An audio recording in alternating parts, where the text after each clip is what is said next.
कि fourth unit को start करते हुए अगला जो हमारा टॉपिक है स्टैटिक एनालिसिस। अब भाई स्टैटिक एनालिसिस क्या होता है एंड देन डायनामिक एनालिसिस क्या होता है, ये जो पूरा टॉपिक है वो इस तरह से आता है, software static and dynamic analysis.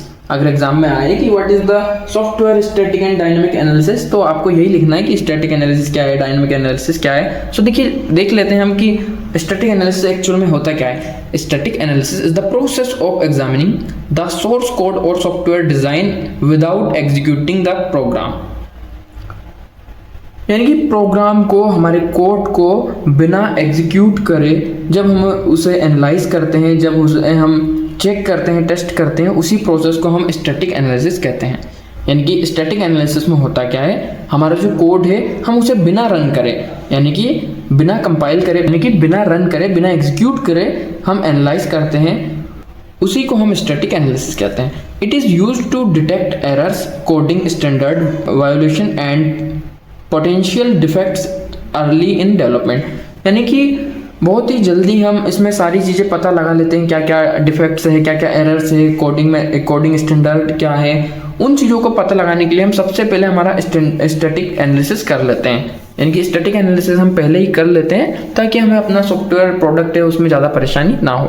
अब इसका पर्पस क्या है, find bugs before execution. Execution से पहले ही बग्स ढूंढ लेते हैं, जो कि हमने अभी बताया। इम्प्रूव्स कोड क्वालिटी, कोड की क्वालिटी को इम्प्रूव करता है। Ensure coding standards are followed, ensure करता है कि कोडिंग स्टैंडर्ड्स फॉलो हो रहे हैं या नहीं हो रहे हैं। यही चीज़ें आती हैं हमारी स्टैटिक एनालिसिस में।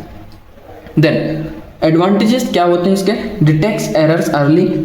भाई वही चीज़ है जो कि पर्पस में आया, जो हमने डेफिनेशन में देखा वही वापस आया कि detects error early, reduce debugging cost, debugging के लिए जो हम पैसा खर्च करते हैं उन सारी चीज़ों को भी रिड्यूस करता है। Improve software reliability and maintainability, software की रिलायबिलिटी एंड मेंटेनेबिलिटी को भी इम्प्रूव करता है। ये हमारा स्टैटिक एनालिसिस। भाई इतना ही टॉपिक था, ये वैसे इंपॉर्टेंट टॉपिक है हमारा।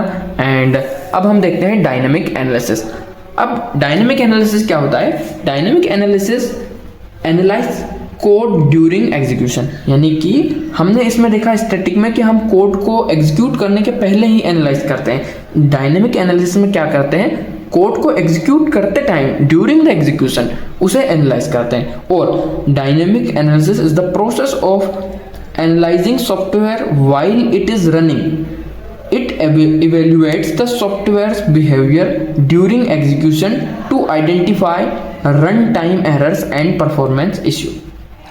ये सारी चीज़ आती है हमारी डायनेमिक एनालिसिस के अंदर। आप इतना तो समझ चुके होंगे कि स्टैटिक एनालिसिस यानी कि एग्जीक्यूशन से पहले एनालाइज करना, डायनेमिक एनालिसिस यानी कि एग्जीक्यूशन के दौरान, एग्जीक्यूशन के टाइम, ड्यूरिंग द एग्जीक्यूशन उसे एनालाइज करना। अब इसका पर्पस क्या है, detects runtime defects, verify the software behaves correctly during execution। यही सारी चीज़ें आती हैं हमारी डायनामिक एनालिसिस में।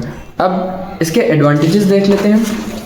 सो देखिए, एडवांटेजेस में जो आता है इसके, finds errors that occur at runtime, observe actual runtime, evaluate software performance, improve software quality and reliability। उसका जो ओवरऑल परफॉर्मेंस है उसे एवेल्युएट करता है, सॉफ्टवेयर की क्वालिटी एंड रिलायबिलिटी उसे इम्प्रूव करता है, एक्चुअल जो रन टाइम है उसे ऑब्जर्व करता है, फाइंड एरर्स को फाइंड करता है, क्या क्या रन टाइम में क्या क्या एरर आ रहे हैं उन्हें हमें बताता है। सो यही चीज़ें हमारी सॉफ्टवेयर डायनेमिक एनालिसिस में। सो आई होप आप लोगों को static analysis and dynamic analysis बहुत ही ईजी तरीके से समझ में आया होगा।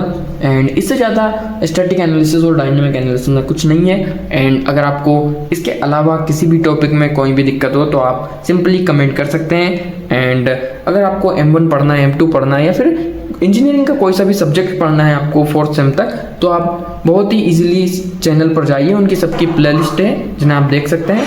एंड आप वहाँ से इजीली उन सभी को एक्सेस कर सकते हैं। तो आई होप आप लोगों को ये सारी चीज़ें अच्छे से क्लियर हुई होंगी। And thank you for watching this video. मिलते हैं अगली वीडियो में।